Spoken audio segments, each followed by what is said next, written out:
5 years. 5 long years of sacrificing everything I had, my time, my loyalty, my heart, to a woman who didn't deserve a single second of it. I stood there in our living room, staring at the table I'd set for our anniversary dinner.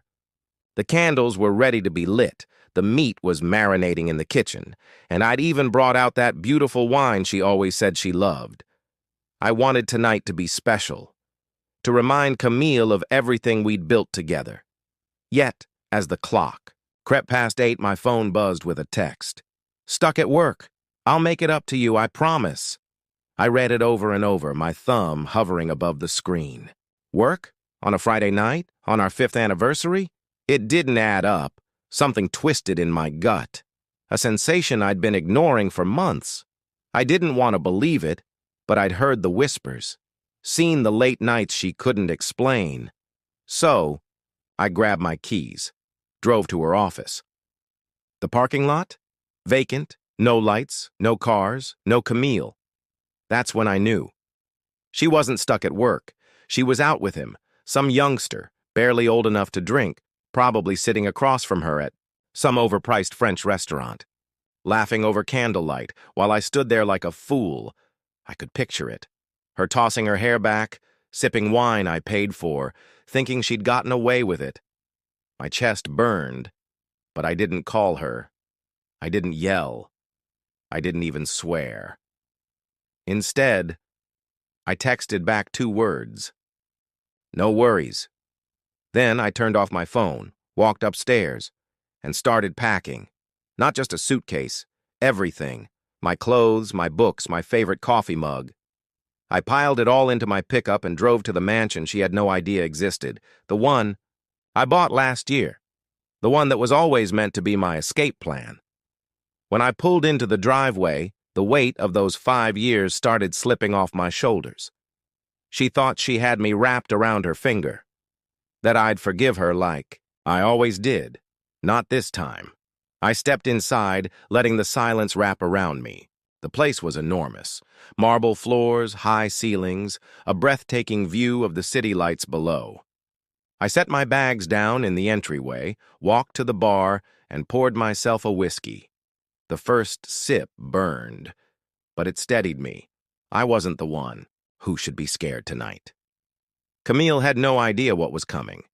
She thought she could celebrate her little affair while I sat at home, waiting like some loyal dog. She didn't know me at all. I took another sip of whiskey, watching the city sprawl beneath me. 5 years of sacrifices. For what? For her to throw it all away on some child who probably couldn't even spell commitment? I wasn't going to let her win. I had spent too long building my life, my career, my world, to let her drag me down with her cheap games.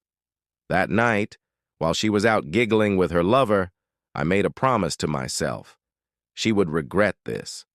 Not because I would yell, not because I would beg. No, she would regret it, because I was done playing the fool. The next morning, sunlight streamed through the mansion's towering windows, painting golden streaks across the marble floors.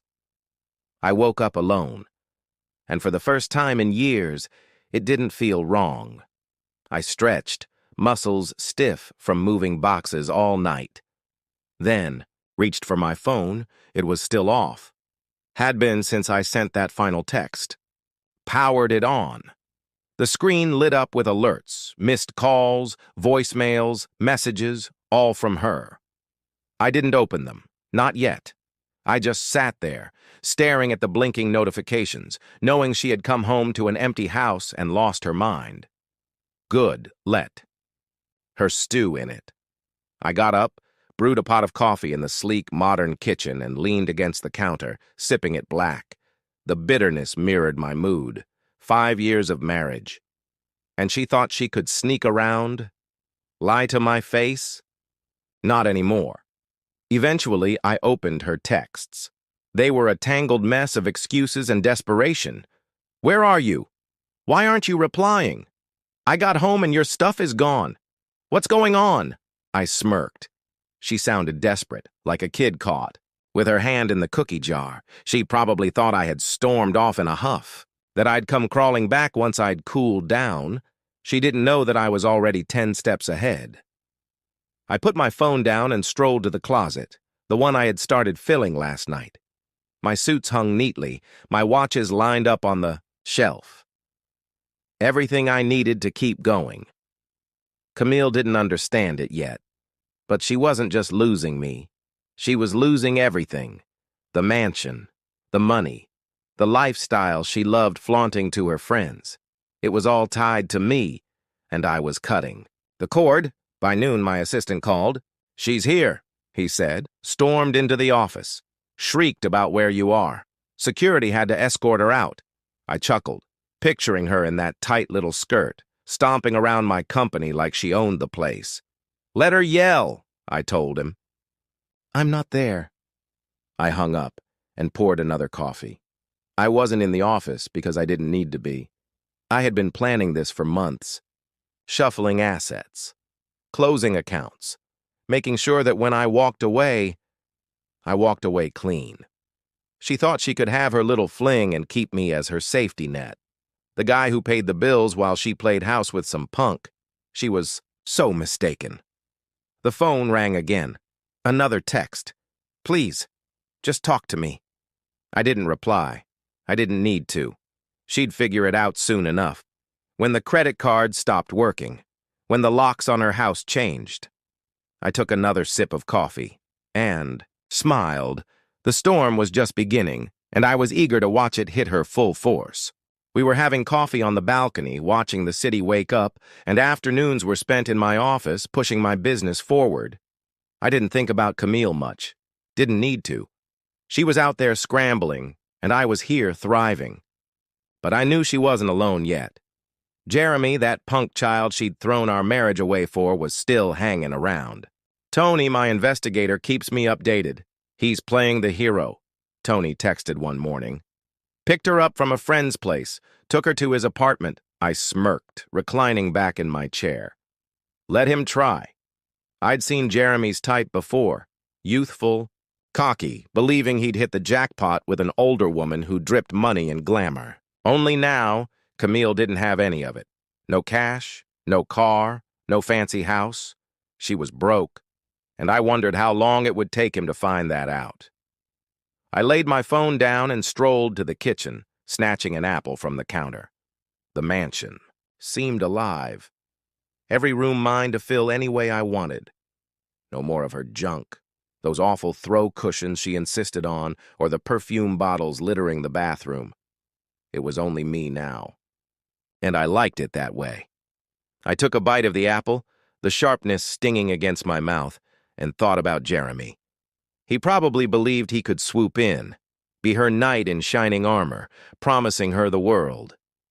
But the world she wanted, luxury, bags, 5-star dinners, vacations to Paris, was gone. I made sure of that.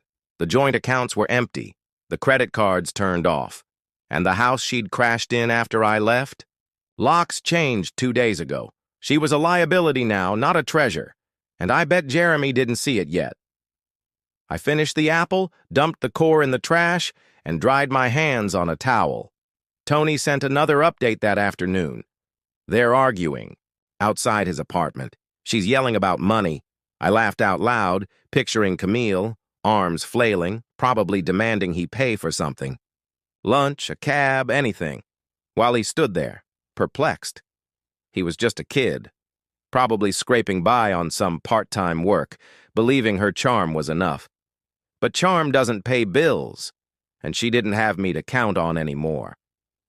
I strolled to my office, the hardwood soft under my feet, and pulled up the latest bank statements on my PC. My accounts were flush, years of effort, now all mine. She'd spent so much time flaunting my money, acting like it was hers. Now? She had nothing.